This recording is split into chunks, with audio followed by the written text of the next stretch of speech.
안녕하세요. 태제대학교의 박성준 교수입니다.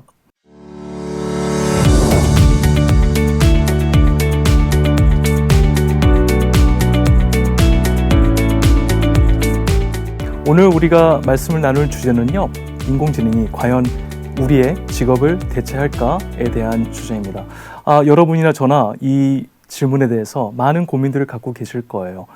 어떤 분들은 특정 직업을 갖고 있는데 인공지능 시대를 맞이해서 내 직업이 대체되는 거 아니야?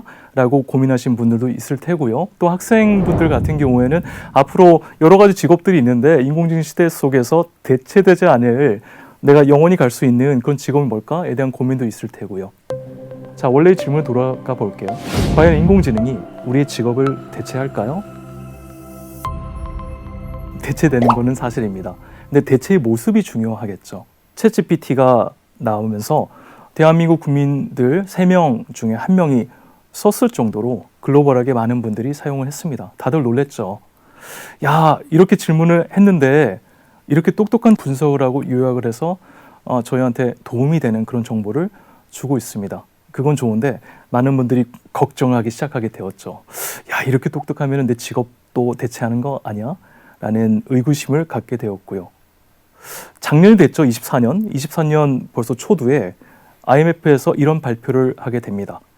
5만 가지 직업이 있는데 40%의 직업이 직간접적으로 인공지능의 약진으로 인해서 영향을 받게 될 것이다 라고 발표를 했습니다. 특히 선진국 같은 경우에는 하이테크 IT 기업들이 선진국에 많이 있잖아요. 그래서 대용량 언어 모델과 저촉되는 그러한 직무들이 많기 때문에 선진국의 경우에는 무려 60%의 직업이 일자리가 감소를 하거나 혹은 임금이 감소를 할 가능성이 높다고 발표를 했습니다. 그리고 작년 한 해 2024년을 되돌아보면요, 실제로 하이테크 업체들이 많이 몰려있는 실리콘밸리 중심으로 아마존, 또 구글 이런 업체들의 직원들이 많은 감원들이 또 이루어졌어요. 올해 2025년도 그러한 트렌드가 앞으로 계속 진행될 가능성이 굉장히 크고요. 전문가들에 따르면 정규직 같은 경우에는 그 일자리 수가 조금씩 감소될 가능성이 굉장히 높다고 합니다.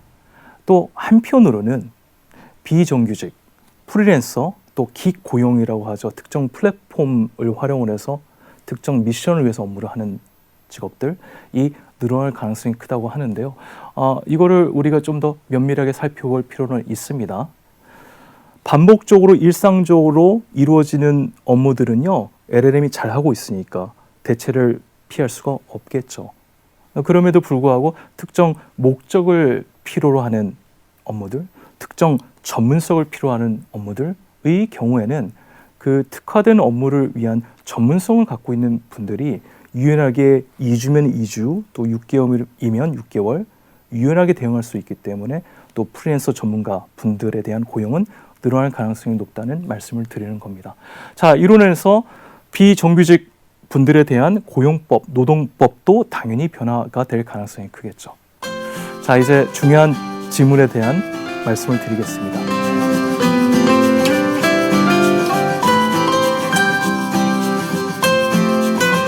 제가 특정 직업을 준비하세요라고 말씀드리기는 어려운데요.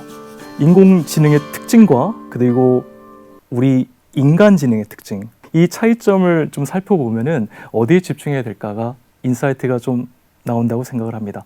인공지능의 특징은 굉장히 많은 데이터를 학습을 하고 그 학습 과정 속에서 패턴을 인식을 하고 통계적으로 확률적으로 특정한 질문이 들어왔을 때 답변을 해줄 수 있는 그런 플랫폼입니다. 우리의 지능은 다르죠. 우리는 응애하고 태어났을 때부터 엄마하고 또 가족하고 상호작용을 하면서 우리의 사회성을 길러가고요. 또 상대의 감정을 읽고 감정도 표현하고 와 관련된 공감 능력도 발달을 시킵니다. 해서 인공지능이 요즘 아무리 감정을 읽고 감정을 표현한다 하더라도 우리가 가지고 있는 공감 능력을 중심으로 한 우리 본연의 그런 특징은 따라갈 수가 없습니다. 창의성도 마찬가지입니다.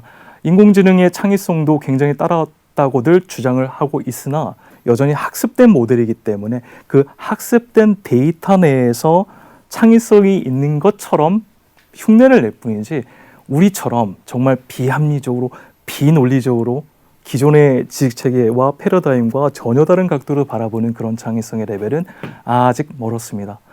인공지능이 아무리 발달한다 하더라도 최종적인 결정을 해주지는 않습니다. 그 최종적인 결정과 그 결정에 수반된 책임은요, 여전히 우리 인간의 몫입니다.